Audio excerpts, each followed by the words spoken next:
மாட்டேன். அன்பான சொந்த பந்தங்களே, நல்லா இருக்கிறீங்களா? கர்த்தர் நம்மை நேசித்து நம்மை நடத்தி கொண்டிருக்கிறார். எத்தனையோ நெருக்கடி காலங்களிலும் நம்மளை கைவிடாத ஒரு கண்மலையான கிறிஸ்து, அல்லேலூயா, இன்றைக்கு நம்மை அழகாக நடத்தி கொண்டிருக்கிறார். அநேக தேவ பிள்ளைகள் நீங்கள் வேதத்துல அதிகமாக உங்கள் நேரங்களை செலவிட வேண்டும் என்று கர்த்தர் விரும்புகிறார்.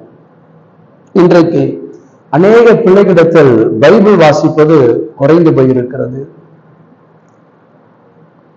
காலையில ஒரு அதிகாரமும் இரவில் ஒரு அதிகாரம் படிக்கக்கூடிய நேரங்கள் எல்லாம் குறைந்து போயிருக்கிறது.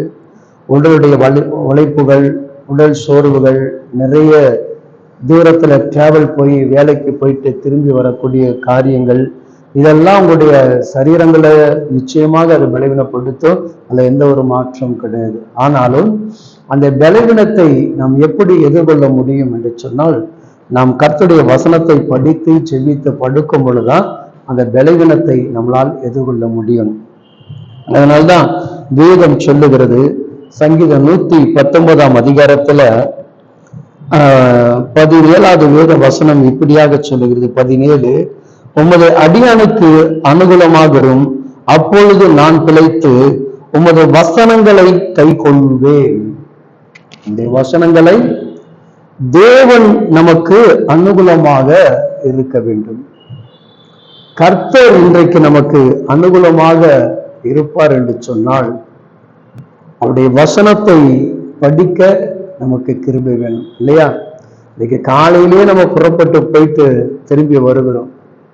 வந்த பிறகு நமக்கு கடவுள் நல்ல ஆகாரத்தையும் நல்ல சுகத்தையும் கொடுத்திருக்கிறார். அப்போ அந்த ஆகார சுகத்தையும் பெற்ற நாம் இரவு நேரத்துல ஒரு அதிகாரங்களையாவது படித்து விட்டு ஒரு பாடலை பாடி சோத்திர பலிகளை செலுத்தி ஜெபம் பண்ணி நீங்க படுத்து பாருங்க. ஒவ்வொரு நாளும் உங்களுடைய வாழ்க்கையில் அதிசய நிறைந்த நாட்களாக அது காணப்படும். ஏன்னா நீங்கள் எதன் மேல அதிகமாக நம்பிக்கை வைக்கிறீங்களோ இல்லையோ, இந்த வேத வசனத்தின் மேல நம்பிக்கை வைங்க. இந்த வசனம் நம்முடைய வாழ்வில நிச்சயமாகவே அது பூரணப்படும், கிரியை செய்யும். அல்லேலூயா. ஒருவேளை நான் மனம் சோர்ந்து வேதனை அடையும் போது கூட இந்த வேத வசனமானது என்ன பண்ணுங்க, காத்து கொள்கிறதாக இருக்கிறது. அது எனக்கு அனுகூலமான காரியத்தை செய்து கொடுக்கிறது. நான் துக்கத்தோடு இருக்கும்போது, வேதனையோடு கூட இருக்கும்போது வசனங்கள் என்னோடு கூட என்ன பண்ணுதுங்க, பேசுகிறது. அந்த வார்த்தை என்ன பண்ணுது, பலப்படுத்துகிறது, இல்லையா? அப்படித்தானே நம்ம நிறைய நேரம் கடந்து போகும்போது, மனவேதனையோடு போகும்போது ஒரு ஆட்டோக்குள்ள ஒரு வசனம் பார்ப்போம், நான் இன்று முதல் உன்னை ஆசீர்வதிப்பேன். நம்முடைய இருதயம் ஒரு மகிழ்ச்சி அடையும், இல்லையா? அப்போ வசனம் தான் நம்ம வாழ்க்கையில என்ன பண்ணுது, பலனை கொடுக்கிறது.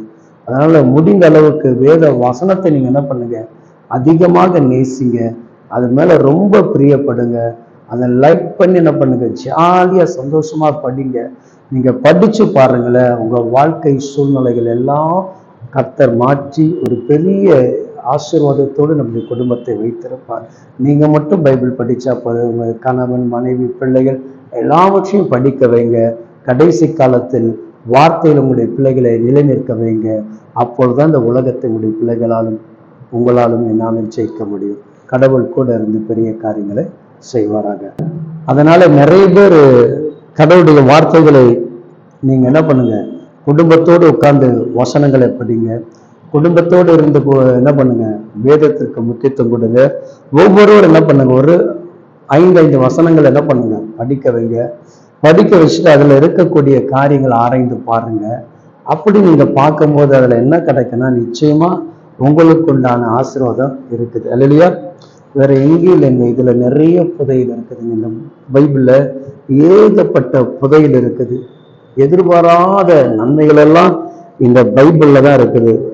கிட்டத்தட்ட நான் 6-7 பைபிளை கடவுள் கிருபையில வச்சிருக்கிறேன். ஒவ்வொரு பைபிளிலும் தேவனுடைய வார்த்தைகளை படிக்கும் போதெல்லாம் ஒரு புது அனுபவத்துக்குள்ள நம்மளை கொண்டு போகிறது. அந்த ஊழியம் செய்வதிலும் தேவ பிரசங்கத்துல தேவ வார்த்தைகளை பேசும்போது இந்த வசனம் என்ன பண்ணுது, அதிகமாக இடைபடுகிறது. அதனால முடிந்த அளவுக்கு இந்த பைபிளுக்கு முக்கியத்துவம் கொடுங்க, வேதங்களை வாசிங்க, உங்க பிள்ளைகளுக்கு அதை குறித்து சொல்லுங்க. அப்புறம் பாருங்க உங்க வீட்டுக்குள் எத்தனை மகிழ்ச்சி, சந்தோஷத்தை கர்த்தர் கட்டளையிடுகிறார். ஆமென். God bless you.